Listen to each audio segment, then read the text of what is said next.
Hey everyone, and welcome. Today, we're diving into a way of thinking about education that's not about acing tests or landing the perfect job. Nope, we're looking at a philosophy designed to do something much, much bigger, to actually cultivate the soul. Let's get into it.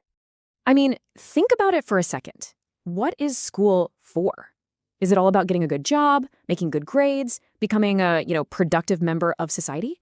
Sure, those things are important. But what if there's a much deeper purpose to it all? Well, it turns out, for literally thousands of years, thinkers in India have been saying just that. They've argued that the real point of learning is something way more profound. We're talking about self-realization, spiritual freedom, and finding our place in the harmony of all existence. To really get our heads around this, we've got to look at some of the ancient maps that guided this journey. So let's start with two of the biggest schools of thought, Vedanta and Buddhism. Okay, first up is Vedanta. The core idea here is kind of mind-blowing. It says that everything, and I mean everything, from you and me to the farthest star, is all part of one single universal consciousness called Brahman. Our individual self, our soul, or Atman, isn't separate at all. It's like a drop of water in the ocean of Brahman. So from this point of view, education isn't just about learning about the world, it's about realizing that you are the world. Now, let's switch gears a bit and look at Buddhism. It kicks off by tackling a very real, very human problem: suffering.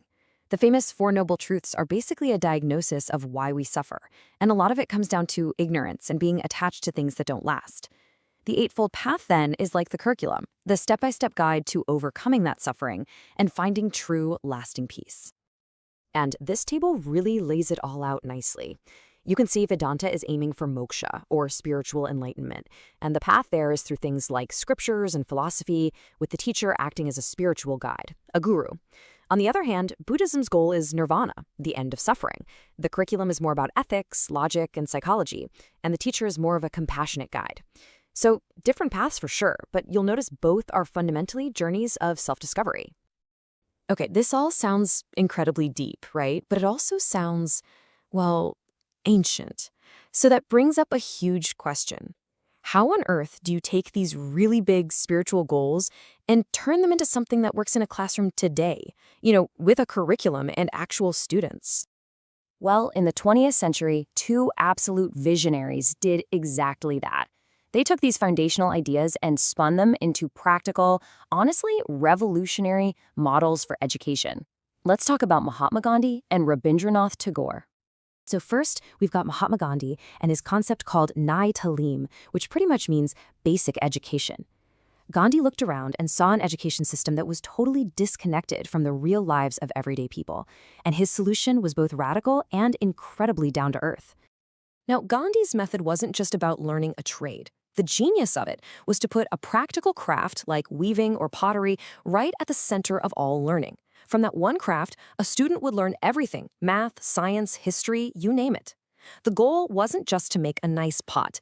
It was to build character, to foster self-reliance, and to instill a real sense of dignity in your work. And our second innovator is the Nobel Prize winner Rabindranath Tagore. This quote just nails his whole philosophy. For Tagore, education wasn't about stuffing kids' heads with facts. It was about nurturing a feeling of harmony, a deep connection with the world around them. So picture this. Tagore's method was the complete opposite of a typical rigid school. Instead of being stuck at desks, kids were learning outside, in nature. The curriculum was built around creativity, arts, music, dance. It was all about doing things. And the focus was on waking up a student's creativity and their sense of beauty, really nurturing the whole person, their emotions, their creativity, and their intellect.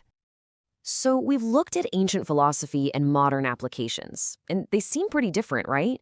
You've got Vedanta's ancient texts, Gandhi's spinning wheel, Tagore's classrooms under the open sky.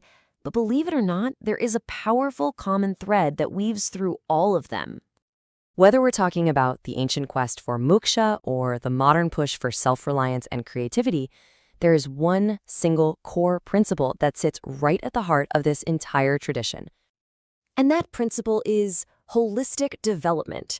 This is the big idea. Education can't be chopped up into little pieces. It has to speak to every single part of what makes us human. And you can see it right here. A true education, from this perspective, develops everything at once. your intellect, your moral compass, your social skills, and yeah, even your spiritual side. It's not about picking one. It's about weaving them all together to help create a complete, balanced human being. Okay, so let's bring it home. Why should we care about any of this today? In our super fast, tech-obsessed world, what can these ancient ideas possibly offer us right now? I think ultimately what these philosophies do is they challenge our modern obsession with seeing education as just a stepping stone to a career. They're a powerful reminder that the goal can also be to build character, to cultivate wisdom, and to find a sense of inner peace. It's a vision for education that's centered on the learner and their values, and that feels more relevant than ever. And that really leaves us with a final question to chew on. In a world that loves to measure everything in data points and productivity scores, what is the true value of an education that's designed not for the resume, but for the soul? Something to think about. Thanks so much for joining me.